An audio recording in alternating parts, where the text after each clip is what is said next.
നമസ്കാരം. കർണാടകയിൽ ഓപ്പറേഷൻ താമര നടപ്പാക്കാൻ ബി.ജെ.പി. ശ്രമിക്കുന്നു എന്ന് മുഖ്യമന്ത്രി സിദ്ധരാമയ്യ ആരോപിച്ചു. India Today TV consulting editor Rajdeep സർദേശായിക്ക് നൽകിയ അഭിമുഖത്തിലാണ് അദ്ദേഹം ബി.ജെ.പിക്കെതിരെ ആഞ്ഞടിച്ചത്. മറുകണ്ഠം ചാടാനായി ബി.ജെ.പി. കോൺഗ്രസ് MLA-മാർക്ക് 50 കോടി രൂപ വാഗ്ദാനം ചെയ്തു എന്നുമാണ് സിദ്ധരാമയ്യ പറയുന്നത്.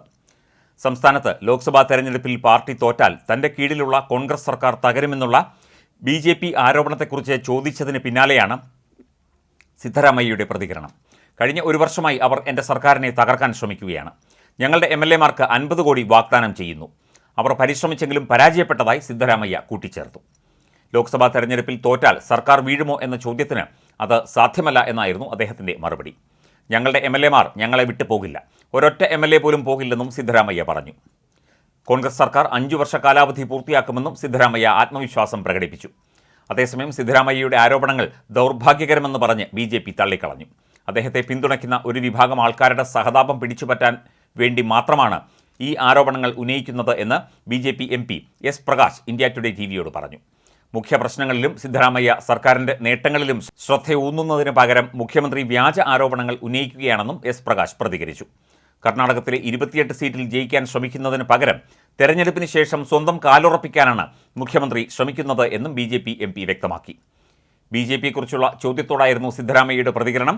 കഴിഞ്ഞ ഒരു വർഷമായി അവർ സംസ്ഥാന സർക്കാരിനെ താഴെയിറക്കാൻ ശ്രമിക്കുന്നു. ഞങ്ങളുടെ MLA-മാർക്ക് കോടികൾ വാഗ്ദാനം ചെയ്യുന്നു. പക്ഷേ ബി.ജെ.പിയുടെ ശ്രമം പാളിപ്പോയി എന്നും സിദ്ധരാമയ്യ വ്യക്തമാക്കി. സിദ്ധരാമയ്യയുടെ ആരോപണങ്ങളെല്ലാം ബി.ജെ.പി. നേരത്തെ തന്നെ നിഷേധിച്ചിരുന്നു. മുഖ്യമന്ത്രിയുടെ പരാമർശം നിർഭാഗ്യകരമാണെന്നും സഹതാപം നേടാൻ വേണ്ടി അദ്ദേഹം നടത്തുന്ന തന്ത്രങ്ങളാണ് ഇതെന്നും ബി.ജെ.പി. പറയുന്നു.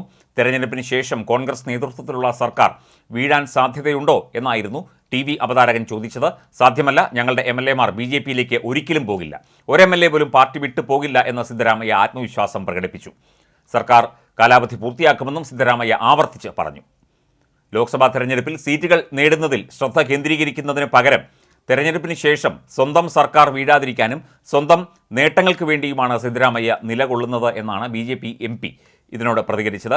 ബി.ജെ.പി. പിന്നെയും ഓപ്പറേഷൻ താമരയുമായി ഇറങ്ങിയിരിക്കുകയാണെന്ന് ആരോപിച്ച് ആം ആദ്മി പാർട്ടിയും ഏതാനും ദിവസങ്ങൾക്ക് മുൻപ് രംഗത്ത് വന്നിരുന്നു.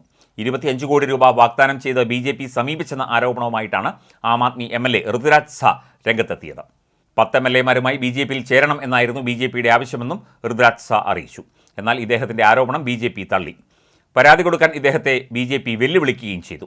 ആം ആദ്മിക്ക് വലിയ രീതിയിൽ ഗ്രിപ്പുള്ള പഞ്ചാബിലും ഓപ്പറേഷൻ താമര ആരോപണം ബി.ജെ.പിക്കെതിരെ നിലനിൽക്കുന്ന സാഹചര്യത്തിലാണ് ഡൽഹിയിൽ നിന്നും ഇതേ ആരോപണം പുറത്തുവരുന്നത്. നേരത്തെ ബീഹാർ, ഹിമാചൽ, ജാർഖണ്ഡ്, കർണാടക, UP, മഹാരാഷ്ട്ര എന്നിങ്ങനെ നിരവധി സംസ്ഥാനങ്ങളിൽ പല ഘട്ടങ്ങളിലായി ഓപ്പറേഷൻ താമര ആരോപണങ്ങളും വിവാദങ്ങളും വന്നിട്ടുള്ളതാണ്.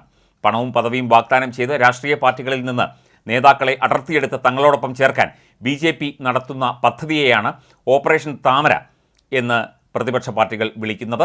ഇത്തരം ഓപ്പറേഷനുകളുമായി ബി.ജെ.പി. വീണ്ടും രംഗത്ത് വരുന്നു എന്നാണ് ആരോപണം ഉയരുന്നത്.